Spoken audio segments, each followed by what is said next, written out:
Hello guys, good morning. Natutuwa ako kasi nandito ang pinsan ko si Mac Standa. So, sa 1 kilong isda, marami siya naisip na lulutuin. May prito, alam ko kung tawag dito, yung may kamuting kahoy, tsaka may, hindi ko alam kung tawag na luto dito. Yung may suka siya, yon. So, sa 1 kilong isda, marami siya naisip na lulutuin. There, so ngayon ang hinihintay niya ngayon is yung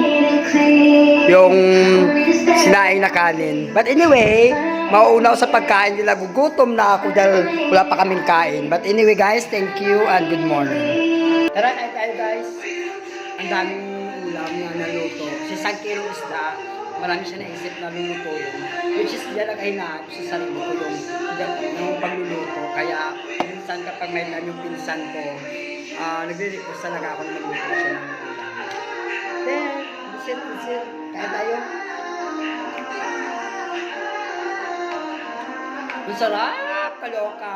Isda lang to. Iba-ibang luto pala to. Pwede lutuin dito.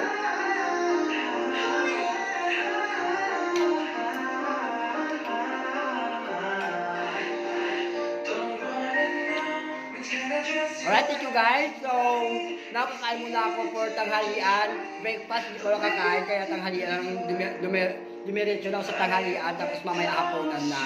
So, gabihan, I don't know, baka mag-midnight snack na ako during my work. Alright, good morning and bye for now. Bye.